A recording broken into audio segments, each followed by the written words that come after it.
feel like this is definitely a new world to Monica and I. We have very limited experience speaking to or understanding the ins and outs of what it takes to be a Green Beret. So we're very excited for this chat. I thought where we could start off is just going down to the basics. What is a Green Beret for those listening and have never heard that term before? Yeah. So the U.S. military has special operations, which encompasses special units across all the different branches. So there's a special operations unit for the Air Force, for the Marine Corps, for the Army, for the Navy, which most people know as SEALs. So we are that for the U.S. Army. How do you even begin to get into that? Yeah. And also I feel like as Australians, we're going in blind. We're a bit more far removed as well. So we're very excited to learn more. Yeah. Well, actually, the Australian military has like a really amazing special operations community that I've worked with in the past. And are they also called Green Berets? No. They're called something else. I don't want to even begin to attempt that because I know that I'll get it wrong and then we don't want to let our country down. But they have like an excellent reputation. Oh, good. Okay. We're small but mighty. Mm-hmm. We're glad to hear that. Yeah. So I guess to Monica's question, how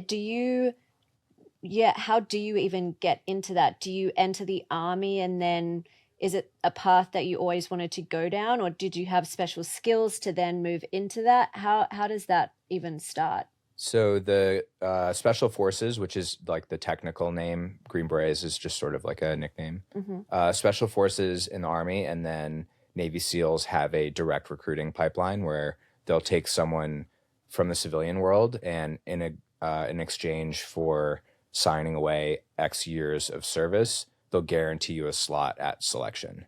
So they don't guarantee that you make it, but you sign away a few years of your life and they say, we will at least put you through the motions and see if you get selected to train or not. And the really scary fine print is like, if you don't make it, you still owe them time. And at that point, they can kind of do with you whatever they want. Right. And so they can kind of put you in the office or put you in the field, like you're still serving. Yeah. For that 5 years. Exactly. And so like the SEALs actually might have it the worst because those guys get put on ship duty. They're called undesignated. And they basically just like do the worst jobs on a ship. And it's similar for us too. We go needs of the Army and like the jobs that no one else wants are often the ones that you get put in. Like cleaning the bathrooms or something? Like being, I won't disparage any of the MOSs, but like, it's not what you sign up for. And then you're saying to go to selection, is that selection to go into the Special Forces? Yep. And then how long into your years of you signing kind of your life away for the 5 years did you get selected? So they move you through the pipeline to selection pretty quickly. You go through basic training and then AIT, which is like your advanced individual training. So for me, that was infantry school and then airborne school. And then basically moved from Georgia up to North Carolina and went to selection. So it was all in told, it was probably like 6 months. Oh, wow. So it's quite. Yeah. And then once you're selected, what is the minimum amount of time that you spend being in the Special Forces? And obviously you can choose to stay, I'm guessing. Mm-hmm. But what is the minimum that you have to kind of stay there? So once you get selected, you then start a 2-year training pipeline. And again, what you sort of don't know as a civilian is that every phase in that training pipeline, people are getting cut if they don't meet the standard. So like, even though you make it past selection, you are by no means done with getting assessed. We have a saying like, you're always being assessed because literally at every phase they're, taking notes on who is sort of doing the right thing and who's not. So going into specifics of the standards, do they fall into different categories? So, physicality or manners, or I don't know if there's certain, what are the categories? It varies by branch within special operations. Green Berets specifically, there are a lot of the physical requirements that you'll see throughout the SOF community, running and rucking and push-ups and sit-ups. And then we also get screened for certain behavioral attributes because our primary job is to go deploy to other countries and link up and fight with local forces. And so what that means is everyone has to have like a very high level of emotional intelligence and be able to assimilate to other cultures and have, like, I would say, above average interpersonal skills for the Army, which like you could debate how high that is, but generally that's another thing they're screening for, because in a foreign environment, there's gonna be language barriers, cultural barriers, even things like you can't touch people on the head in certain countries, or men can't talk to women directly in certain countries, like, so they want to make sure you can handle that uncertainty going into it. How old were you, and where were you at in your life when you decided to kind of take this route? So I was 29. I was living in New York. I had a fairly well-established career in the fashion and retail apparel industry. Had always aspired to serve, and given what was going on at the time with the rise of ISIS, just felt compelled to participate in the global war on terror while it was still being fought. Was there a moment when you started and going through your training and everything, was there a moment when you really were like, oh crap, like I feel like I'm either in over my head, this wasn't what I was expecting, or did you feel the other way where you're like, I feel like I've now truly found a purpose, that I'm really enjoying this, I'm learning so much about myself, that you've surprised yourself with, I guess, how mentally strong you have become? Or were there moments where you just felt, I wasn't prepared for this? Yeah, both, Yeah. for sure. I would say the low moments were not what I expected, and I think are the hardest to grasp unless you've served. There's a value that's assigned to our time in the civilian world, especially in New York City, that doesn't exist in the military. You're part of a very large machine, and that is at times quite inefficient. And so being told to just go stand, at some random place for 8 hours because we were waiting on orders or whatever, and having nothing to do and not being allowed to be productive, that was like very challenging. Yeah. Right. Yeah. Like if you think like someone was like, hey, Monica, go stand on that street corner, right? And just, we'll let you know when you can move, and you tick off all the things in your schedule that all of a sudden don't get done. Like it's if you're used to like going, that is really hard to accept. Do you feel like that changed something in you personally, even now that you've kind of stepped away from that has infiltrated your behavior today? Oh, for sure. Like I don't really get flustered like on lines or in traffic. Like You have more patience. Yeah. You just learn like, there's a lot of things outside your control, and worrying or getting emotional about it like doesn't change anything. So it's easier to just relax. Yeah. Was there anything that you learned during your time in service that you think would help people in their day-to-day lives that you would have maybe never came across unless going into the Special Forces? I was thinking about this a bit. One of the things that really surprised me actually was the importance of rest and downtime when you can take it. There were times in training when like you, again, sort of, or, even working, sleep and all that other stuff is not really on the table. So your body learns very quickly to like, when you do have the ability to rest, like it forces you to rest. And I think that's something that now living in New York a second time, I'm very much aware of, like, right, the city that never sleeps. People are very, proud of that. But like resting and recovery is critical to, I think, just about anything that people want to do and do well, and is only now, I think, starting to get more attention from like the fitness and wellness performance community. Did you learn any techniques to help you sleep? Like when you've been deployed and say you're around so much intensity, were there times where you knew, for instance, this is my moment to kind of get some sleep and rest, but maybe your adrenaline or anxiety or anything that you're going through is heightened? Is there techniques that you learned to help you get that rest in the times that you were able to? Yeah, it's funny, like it becomes so extreme that like issues falling asleep just like don't really exist anymore. I think you talk to a lot of active duty guys or vets, like staying asleep is a much more difficult proposition, but we'd be in the back of like a box truck and guys would just be like passed out snoring because it's like, cool, we have 10 minutes where someone's like not sort of like, you don't have to be on and like immediately people are just out.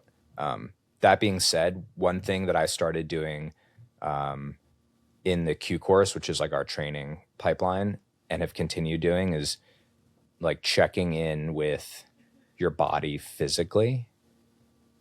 I think it's like an interesting idea that, right, like people typically think our bodies are there to serve our minds, but there's also the idea that if you flip that and it's like your mind is just a tool for your person, your body, whatever, to like do what it needs to do, all of a sudden there's a lot of physical information that we're not always open to receiving. What would be an example of that?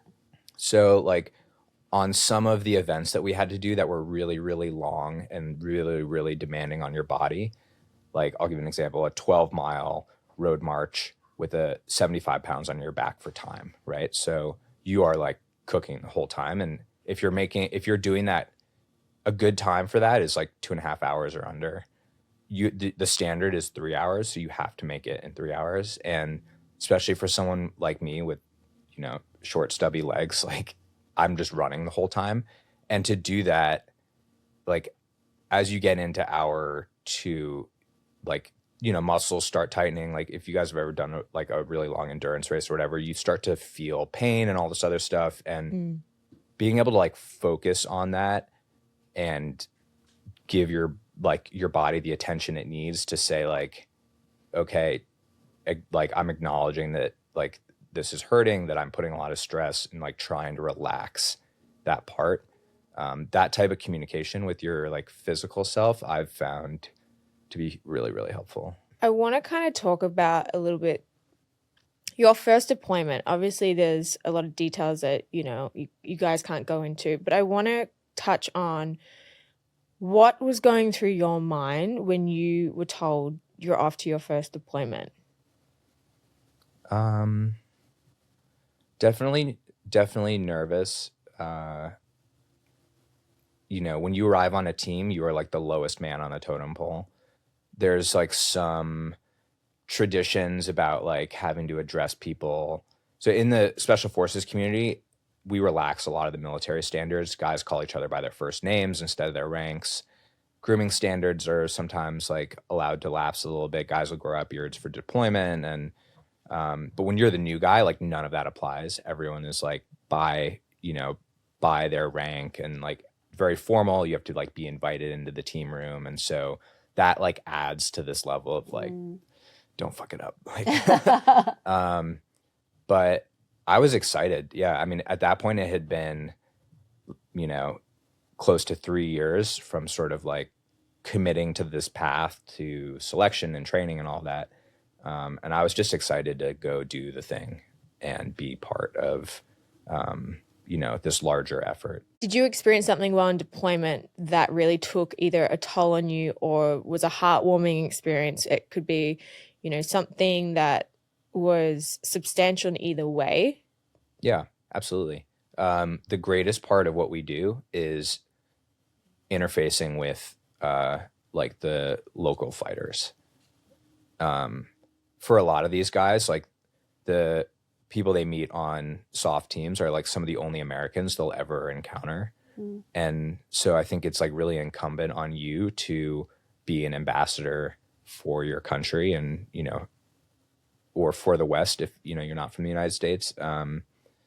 And building those relationships and seeing the commonalities was amazing. Yeah. You develop a closeness with guys who, in some instances, like you actually literally cannot talk to each other unless there's a translator there, right? But you still develop this incredible closeness because of what you're doing. How do those relationships even start? And obviously, I know there's certain stuff that you can't share, but are they like, how do you find those people?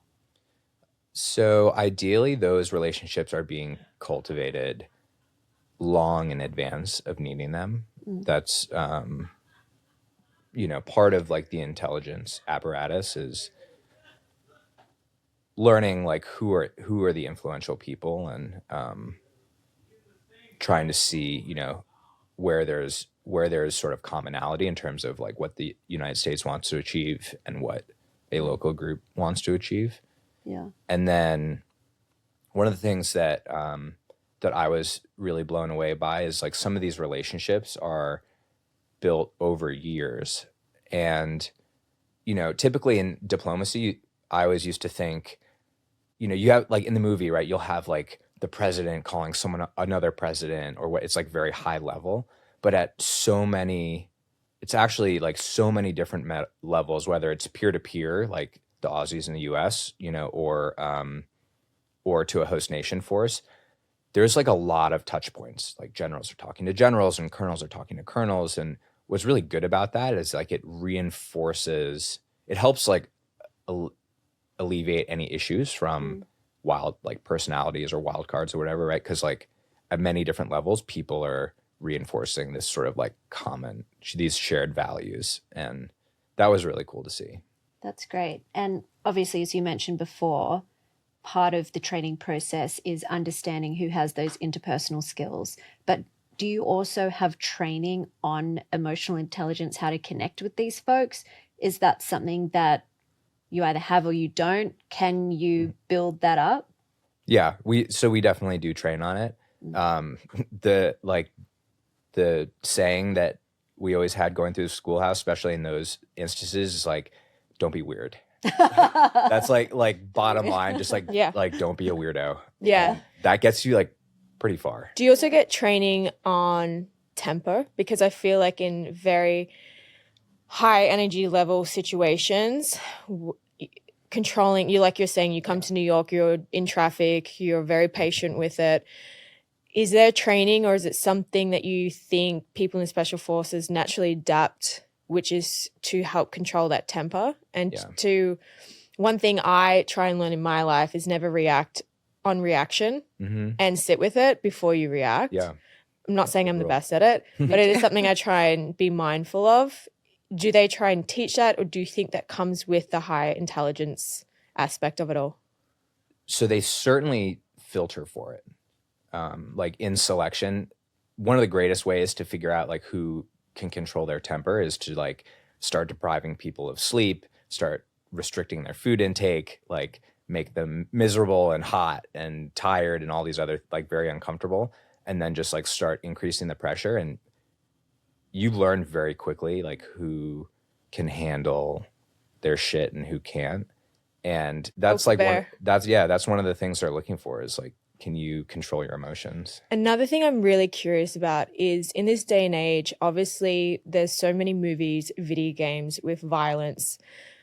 Do you think being at an age where that still came through your 20s and things like that, for kids out there listening, thinking I could go and handle all of this and I could be deployed, and do you think movies and video games do desensitize something in real life like that happening, that when, say, it first happened around you, you kind of were absolutely startled by it all? Video games, movies do not desensitize it. It is different in real life. Or do you think that it kind of almost helped prepare you a little bit? I think it's different for everyone, and everyone's going to go into it for different reasons. I've never met anyone in the so special operations forces is what I keep referring to, anyone in the soft community that like seeks out violence. It's something that people have a level of comfort with, like it's part of the job. But I think if that's like your primary motivation, you're probably like, you probably need to address that. The mission at hand. Yeah. Yeah, I asked because so I have a few friends in Australia Mhm. who've been in the Australian forces, and I've seen there's about 3 of them that I would say it affected very differently Yeah. from when they went in, while they were in, to when they've come out and to where they're at in their lives now. And I've seen some of them do full circles. I've seen some of them really kind of go through it. And I remember one of them, he is now a medical worker. He's an ambulance worker, and he was in the Australian forces, and he was a sniper, I believe. And while deployed, had made friends. What they did is, I think you would know more about, helping the locals, and they Mhm. trained them.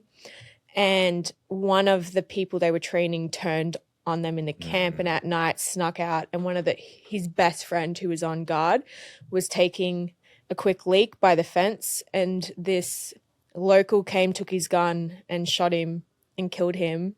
They ended up getting the guy, but all of that was, my friend was supposed to be on guard that night, and he got a fever.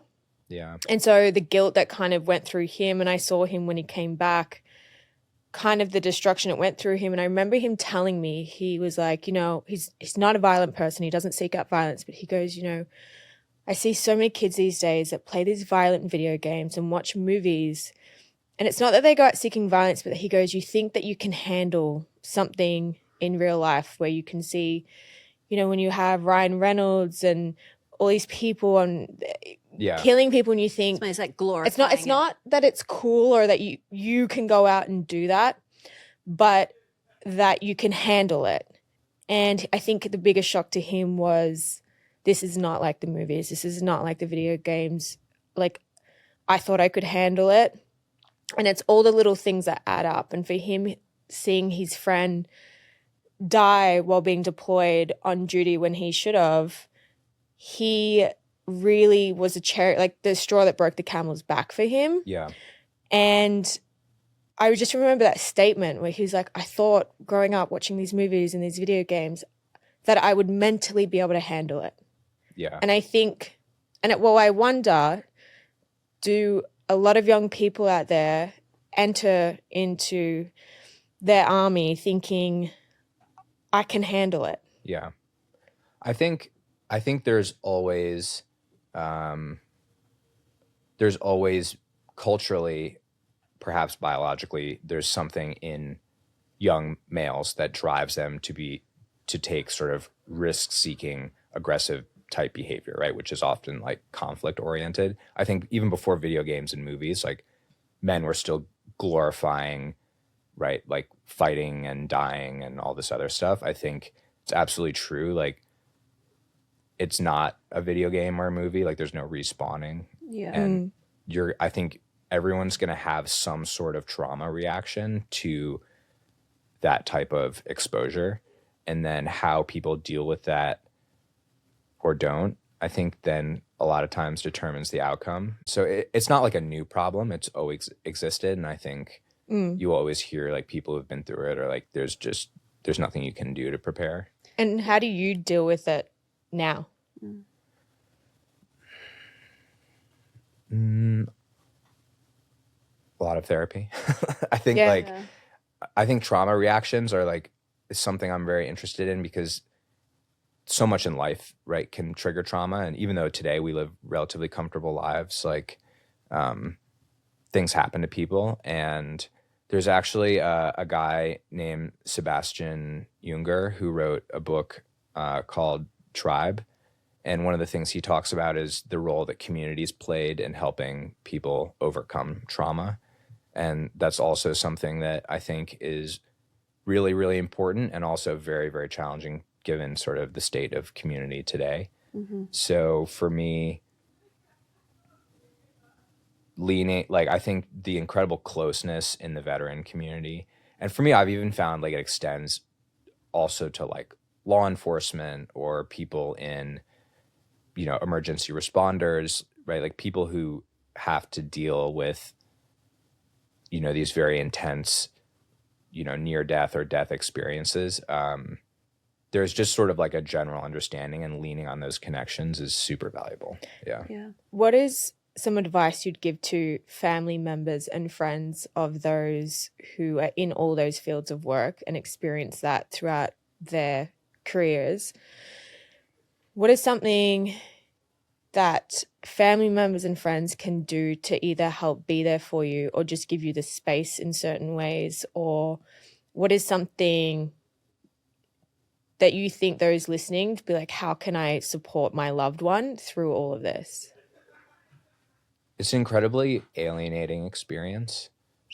And a lot of people in that instance, they're afraid of like asking the wrong thing, or they just don't really know like how to interact.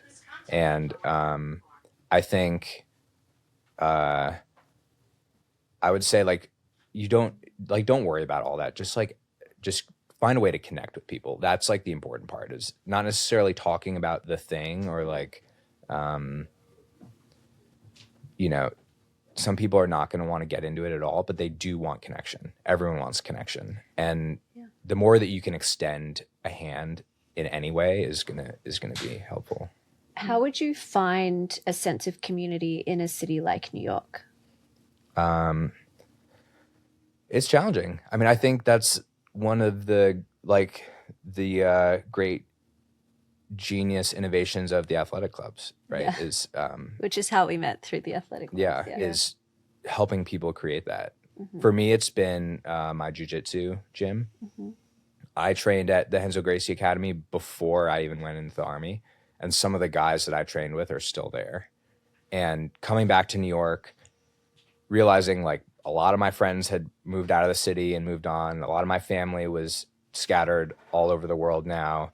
And having like this a physical space and people that I knew and felt like safe and comfortable with was unbelievable. That's great. Yeah, we often kind of have conversations. We're very lucky that we have an amazing friendship group here in the city, but in a city like New York, where there are so many people, sometimes it does feel lonely, because as much as there are a lot of people, you're seeing everyone do very fun things and have friends and go out. And if you're finding it difficult to connect to someone, it can almost compound the loneliness, even though you're in a very chaotic, busy environment. Totally. So I think definitely finding something that piques your interest and commonalities with other people is definitely key. I'm also curious, one, are you religious? I would say I am spiritual. I'm curious if you've seen or witnessed or experienced people in the special forces go about things differently with religion, or it affect them differently, or that they lean more towards it compared to, say, people who don't believe in religion or aren't spiritual. Yeah, I found that in the Army, at least in the Special Forces Regiment, I found that people's like religion and spirituality was a very, very personal kind of facet of their lives, and guys that wanted to find community through that, or like wanted it to be a larger part of their lives, typically found each other and would have, sometimes Bible study groups or prayer groups. And then other people who weren't interested or wanted it to be more personal would just not really engage. So I think I would say like there definitely is a fairly high incidence of people who are religious in the population, I think, because there's a lot of the values, right, that are quite similar. Ideas of self-sacrifice and courage in the face of evil and all of these things. Yeah. And then were you dating during, or had a relationship during any of your deployments? The military is so awful on relationships. Yeah. It's really sad. I think everyone loses, unfortunately. Yeah. I did date and had some really wonderful relationships, but it's just impossible not to bring some of that stress and anxiety and all these other mental health issues. It's impossible not to bring that home. For sure. And also for spouses, it can be incredibly isolating. Yeah. And I would say also, like, in the United States today, service at large is also a very difficult subject. People have different views on it. So that extends into, the dating pool. Right. I had, someone that I had been dating for a little while. The first time that I met her parents, her mom made an offhand comment like, oh, I hear there's like a lot of domestic violence in the military. Like, I really hope that's not going to be an issue. Is that a moment where your temper control really kicked in? What do you I even was say so to that? shocked. It Yeah. took me a while to process. I don't know. I think it just shows you like the divide that exists, and people just don't always know like how to interact, or how to bridge the gap between those two worlds. Do you find, because well, I guess it is a political issue, but that situation, meeting the parents, maybe if they have specific political views as well, has that influenced the dating pool? I think I found that, like, typically by the time you get to dating, those beliefs, like, you figure that out pretty quick. Yeah. Pretty quickly, yeah. So that I found it to be more of an issue in some of the other interactions that exist in life, whether it's like work or, I was trying to get out of an apartment lease when I was first going into the Army, and, like, basically the co-op board was like, we don't believe in what you're doing. And so they just like made my life very difficult. Wow. And so that's the kind of stuff that I wasn't really prepared for. That was tough. Yeah. Yeah. And speaking about, I guess, now kind of transitioning out of that world and how your mental health is today, I was actually randomly speaking to an air marshal at a wedding I was at over the weekend, and he's since been retired, but obviously an air marshal is someone who goes on planes and fights terrorists if there's a threat to that plane. And he looks at every plane like a giant bomb. He's like, bigger the plane, bigger the engine, bigger the bomb. And regardless, he's retired, but it has shaped his outlook on the world. It's shaped his influence with his children, with his partners, and just his perspective. Do you find, now that you have transitioned into, I guess, I don't want to say the regular world, but you obviously just graduated your MBA at Columbia, so congratulations. Do you feel like living your day-to-day life now, you still are aware of certain things maybe the average person wouldn't be aware of? And do you think of that as a plus or something you would need to speak to your therapist about? Good question.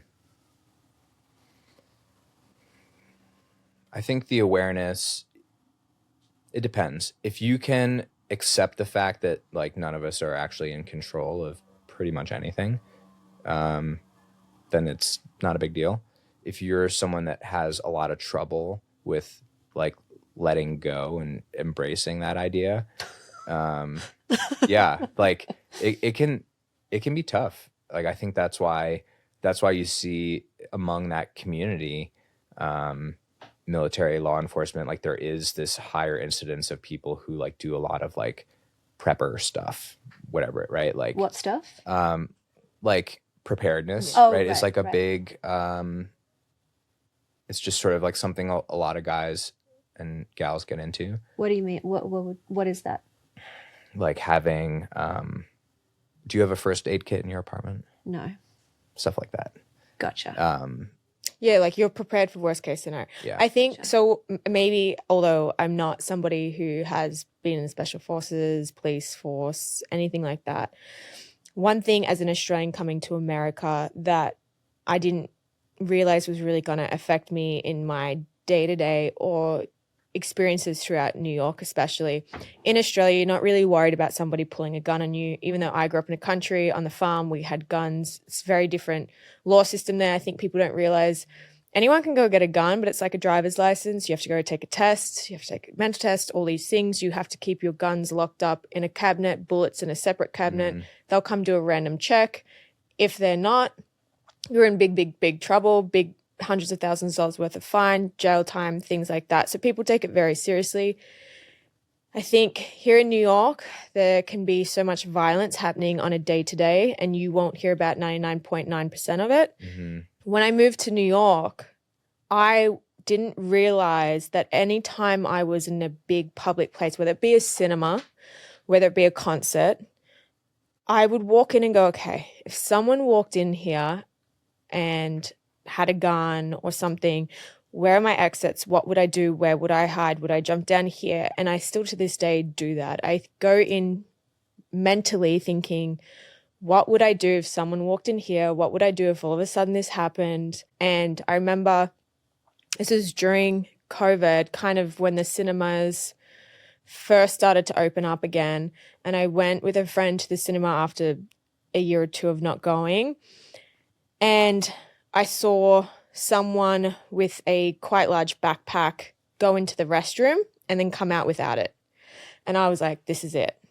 Like, is anyone else bugging out? Is it just me? Should we leave? And then, you know, we still went into the cinema and I saw that person come into the cinema again without the backpack. I'm like, there's no backpack. And it was like a duffel bag. So it made me even more nervous. And then the person clearly just was like, crap, I forgot my duffel bag in the bathroom, goes, gets it, brings it back. And I'm like, what if? And the whole time I was sitting there with like quite a lot of anxiety. And I was like, why am I even thinking this? I feel silly. But then also, how many times do we ignore our gut instinct on just different situations, whether it's in meeting someone, whether, you know, you ignore that gut reaction. But I feel like people, for instance, that have experienced and been educated in so many different areas as yourself, is there day-to-day instances or things that you do as other civilians do, but you enter that room or that situation with a different mindset to most? I think, as you described, like the more you spin that up, right, that's like a lot of energy that you're burning, a lot of focus and like anxiety that goes into that state of readiness. So I don't find it productive to maintain that, you know, very often. One thing that you learn in these types of jobs, though, is like general situational awareness, which is, I think, sort of what you're talking about with like knowing where the exits are. And that absolutely is great. And I think like knowing the difference between, I don't know if you guys are familiar with Brianna Wiest. She's an author, like a psychologist. She talks about the difference between intuitive and intrusive thoughts. And like that gut reaction, right, is like an intuitive reaction. Like when you meet someone and you like are skeeved, that stuff, like never, ever, ever ignore that. But those reactions are typically like very soft and quiet, and it doesn't make you panic, right? It's just like there. Things that like true like fear reactions, that's stuff that you have to like be more wary of. More intrusive. Yeah, because it will cloud your judgment and, you know, potentially activate, you know, your autonomic nervous system and all this other stuff that you don't really want. I think as well, a lot of people experience where I think most people think if this were to happen to me, this would be my reaction.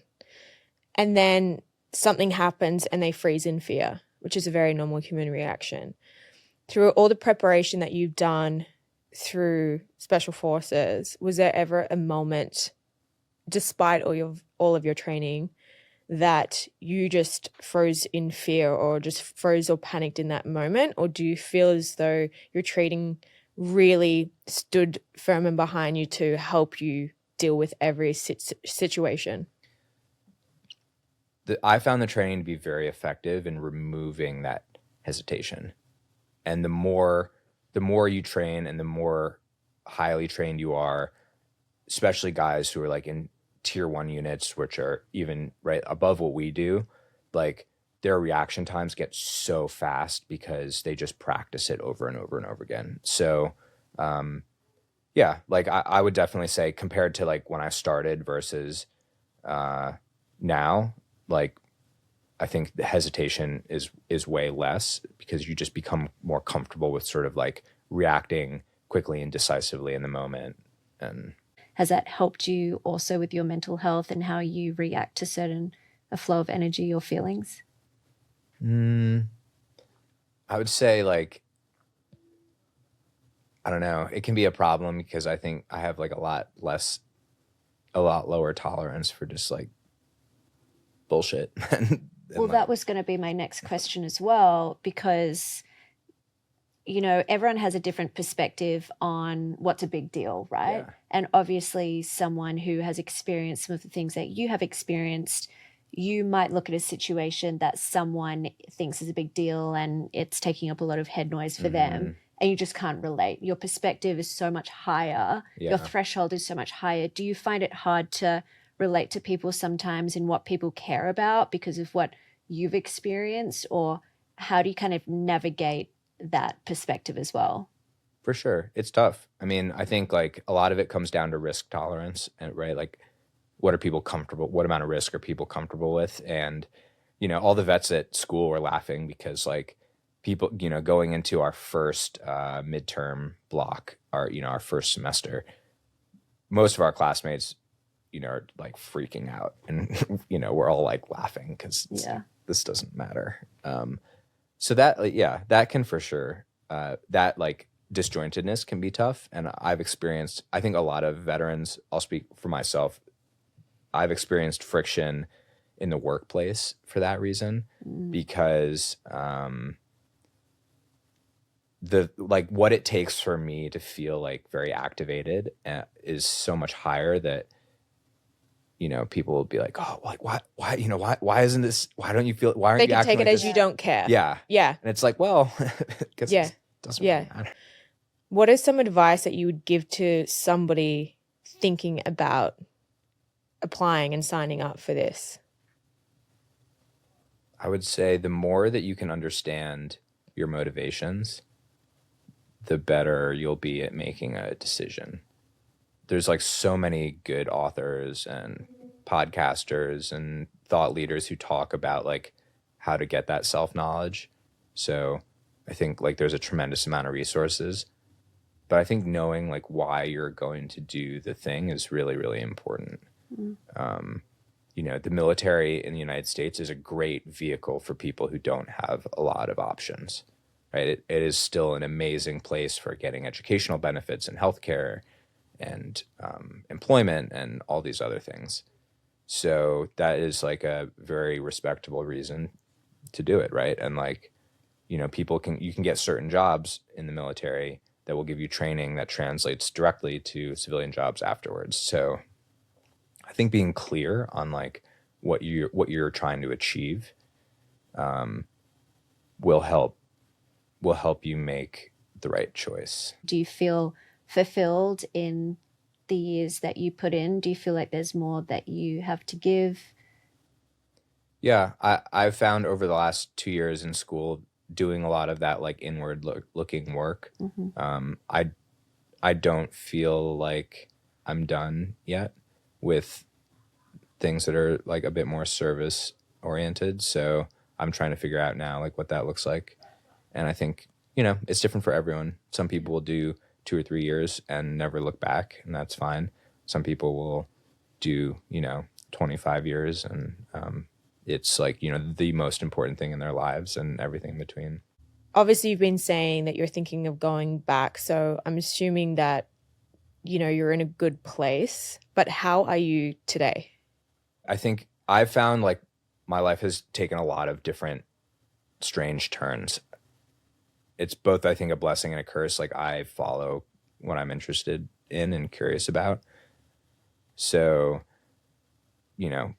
what I thought I was going to do with a business degree today is absolutely nothing like what I thought it was going to look like 2 years ago when I started the program, and a year before that when I applied. Like it's constantly changed. So dealing with that is tough. I think everyone can appreciate, like, you know, there's a lot just sort of entering in the unknown and not knowing necessarily what the path is. So that's always been a challenge for me. But again, I really believe in that like internal work and knowing like what's important to me and focusing on that is really helpful. So that's what I'm prioritizing right now.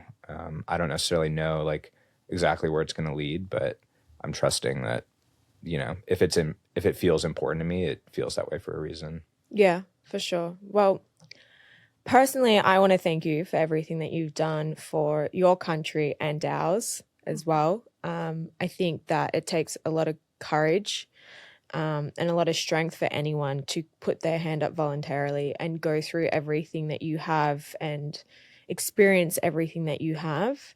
And we want to do our part in whatever we can. And I think that starts with people educating themselves on everything to do with that and to do with the people who are putting their lives in the line for us. So thank you so much for coming in and just educating us a little bit and our listeners a little bit as well. And I think it is very important that people in their communities do, like you said, athletic clubs, jiu-jitsu, things like that, that can, you know, offer and extend invites and a community for all our veterans as well, I think is so important. And I think sometimes people are so busy and lucky in their day-to-day lives that they forget why they're so lucky and need to kind of take a step back and think, how can I help be part of that community by helping you come back to ours? Really appreciate it. Yeah, it's been great. Thank you.